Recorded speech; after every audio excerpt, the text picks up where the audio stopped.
Hello everybody, today I will be walking you through my remix of Oblivion by Andrew Huang.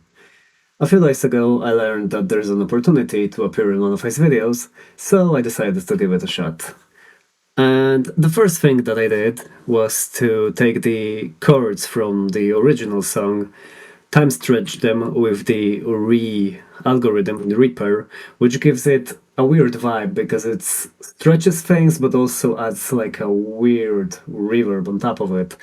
And with some EQ and additional compression, it sounds like this.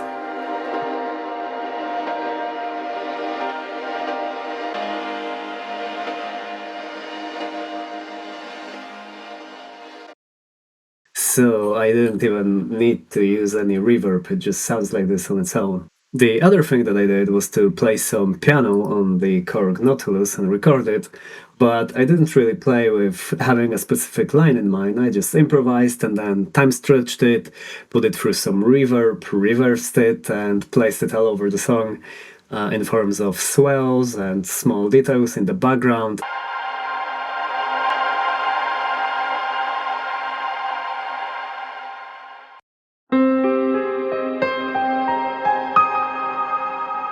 Which is buried very deep in the mix. I also took my bass guitar and played the bass line. The original, I think, is in major key, and I don't really like working with major keys, so I just prefer it to default to minor, and with the implied C minor and the drum groove, it sounds a little bit like this.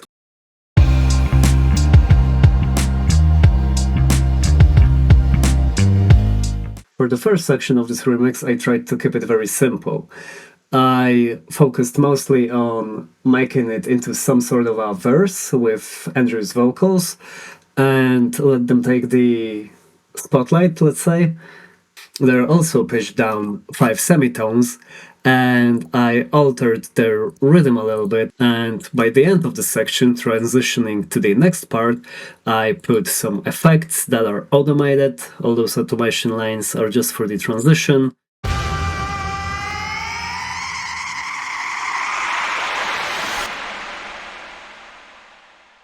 For the second part of the track, I referenced the original a little bit. It's also in an odd time signature. It features a breakbeat-oriented drum part, funky bass line, and in the original song, there was a part that sounded a little bit like a synth solo, so I added a synth solo of my own. The drums were taken from the original stems. They sound like this.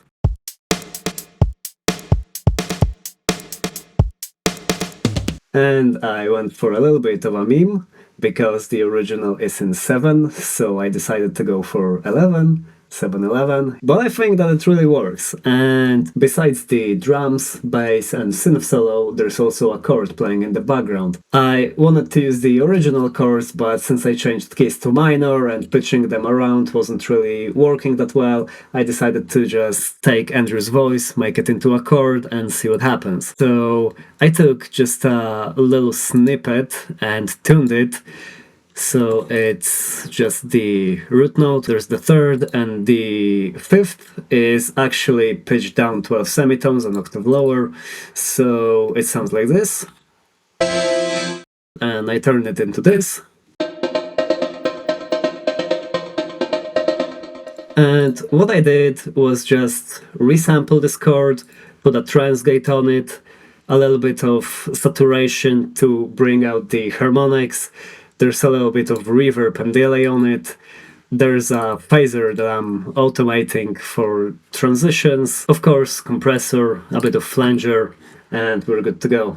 So approaching the next section, I also took some electronic drums that were in the stems, which sound like this. They're layered over the acoustic drums. They are slowly fading in and approaching the transition. During the transition, I'm putting some effects like delay and filtering on the drums, so it flows a little bit smoother. It sounds a little bit like this. So here again, I'm using Andrew's singing, and once again, I'm automating the same effects in a slightly different way. So the transition is a little bit different, but also helps tie all of those elements together, which sounds like this.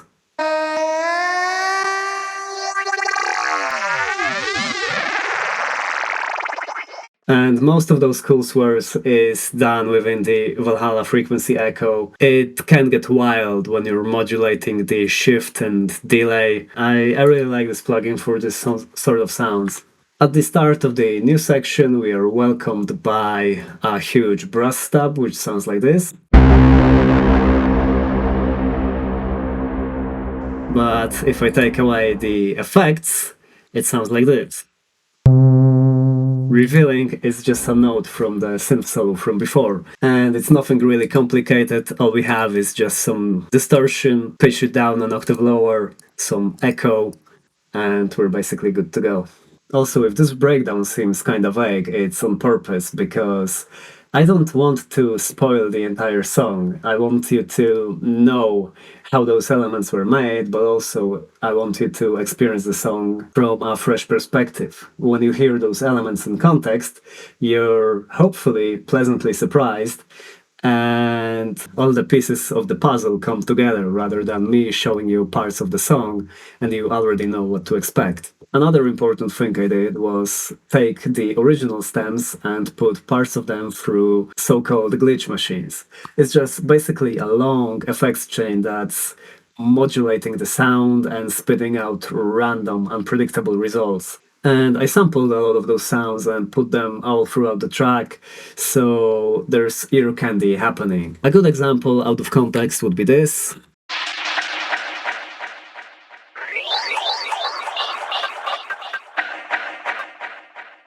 Basically, what you're hearing, those elements were taken from drums, Andrew's voice, the original synthesizers, the bass part, and I arranged them in a rhythmic way, so whenever they are happening in the background and you notice them, they are not off-grid. Some of them were heavily time-stretched to fit the beat, some of them are more loose and spacey, and there's also a hidden Meshuggah reference, which I doubt anybody would find, so I'll just show it to you.